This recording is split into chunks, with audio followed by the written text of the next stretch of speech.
in a little bit, right? It's been a minute. It's been a minute. But I was like, let me talk to you guys while I'm driving this morning. It's going to be a very productive day, but exciting. That's what we'll say. But I'll say this. I was like, I got to go live, number one. Number two, let's just have a general conversation. One thing that I thought about this morning, because this is just me morning talks in the car, is the inequity that exists in America, right? And you always hear it from a black and white perspective, but a lot of people think about the inequity amongst the working class and the rich, and the inequity amongst the working poor and the rich, and those who are fully working and now facing homelessness because the cost of everything is just too high. It doesn't even make logical sense. That thought process to me really makes me go back to the foundation of America, and that no one has really corrected the foundation. Because honestly, what America, only thing America had to do was figure out is inequity issues amongst black people. The reason why, if you fix it amongst black people, it would have fixed it for everybody else, because then you would have known how to solve inequity. But because America has chosen not to, and the UK, same thing, they're now facing massive, massive shifts in their environment and how business runs and how the community looks and how things will be moving forward. And it is kind of where the rubber meets the road, right? Now, I always believe everything is possible to be changed. I do believe that the only constant is change. Things can always shift. You can always get better results. You can always, change things. The only issue is if you don't feel like anything's broken, then what are you going to change, right? A lot of people are feeling the pressure of life right now. This is where people have to then be like, okay, something more likely is going to happen because people are feeling it.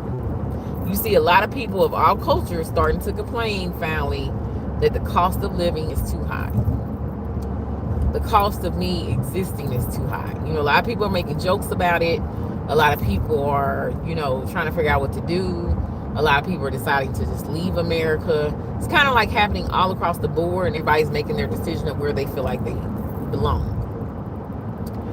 When you look at it from that aspect, and you're like, man, this is such a easy thing to solve, right? Because all you have to do is truly fix your structure. You have to address your foundation, you have to address the cracks, and you have to begin to make lasting change and shifts. Now, of course, you're going to have different, especially in America, because America is what? Hyper individualism, hyper independence, ego, competition. It's all the things that are low vibrational, right? So you're going to have to fight that in America to try to get to a point of how do we make things equitable for the citizens that are on this land. For all that you're going to have to, the deficit, you're going to have to address the you're going to, and think that's going to work. It's just not. This is why you the UK may address it first, that are really starting to say, hey, this is not going to be reasonable for any of us to live in if we don't begin to address this. And if we don't make some drastic changes. It is enough. It is people at the UK that have now switched gears and like, I'm going to dedicate my life to making sure at a minimum we get to some equitable solution for everybody. And we have to do this so we can save our country. The US, on the other hand, it's going to be a journey. And that's why I say the US is going to have the hardest time through the shift. You're going to hear me say that all the time. And it's because it has been Most people have been taught in the US to be hyper individualized, hyper emotional about all the wrong things. Like, for example, think about it. Cracker Barrel. Everybody upset about the Cracker Barrel logo. Y'all, I ain't never paid attention to that Cracker Barrel logo in my life until all this stuff started happening. I'm like, what is the deal? Who cares? You literally had a school shooting the other day. Our minds are focused on the wrong things. That's why I say it's a disassociation. It's a hyper individualism. It is a disconnection amongst human life, actually, in America. So when you talk about something that is equitable, wrong for all,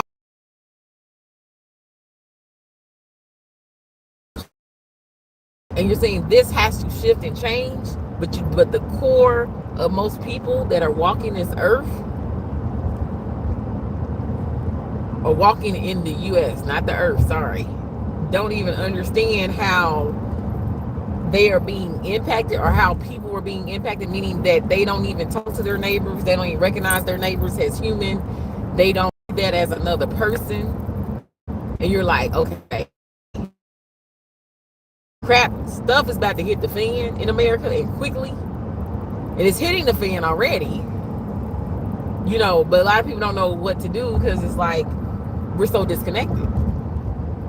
But I actually went on a mission one day. Not even a mission. I just kind of went down a rabbit hole because I'm a nerd. I'm a blurred. I like to study.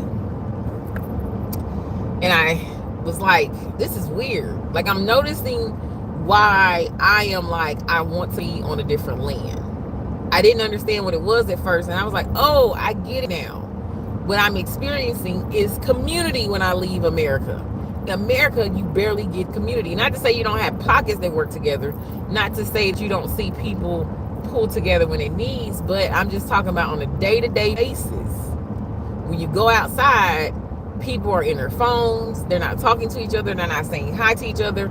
They're not greeting each other. You could even say hi to a person today and they won't even say hi back.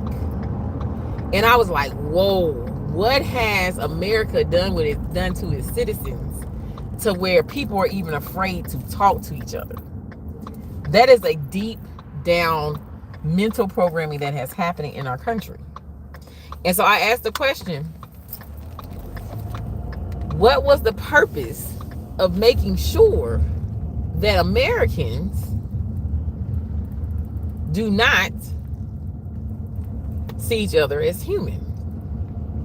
The basics of them not seeing each other as human. And the answer was, this ensures that you do not come together and ever do a revolution. That it's easier to control and manipulate you when you are set up as an individual and not a collective. That you will always fight each other before you fight really what the problem is. And I said, whoa. I never even sat back and thought about it that way because, we grew up in America. So I'm just like this. A lot of times, unless you travel outside of America and you really understand other cultures, you'll be like, this is the way it is. No, this is the way it is in the U.S. land. This is not the way it is everywhere else. Absolutely not. This is not the way it is in the world. So it's very eye-opening because I think I went on that question because I can tell you when I grew up, it wasn't that. I really felt, I seen and experienced community when I was growing up in America. Meaning, we talked to each other. You see your neighbor, you said hi. You spoke. You had conversations. You knew who was sick in the neighborhood. You actually knew what was going on in the community. You were able to stand together. It wasn't a issue.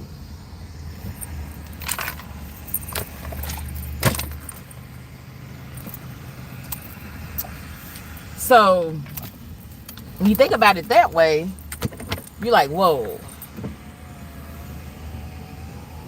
How can you, as a person, stay in this country and truly make it through, right? And being so disconnected with all the changes that are happening. Something's going to happen. My thing is, I'm hoping that people do begin to say, you know what, this was not good, that we were at once collective and we once were a community, and we get back to that. And we have to. And we have to recognize each other as human and go from there. Well, that's my thought. I'm at my thing, but I forgot something at home that I needed, and I didn't even know I did. So I'll talk to you guys later. Have a blessed one.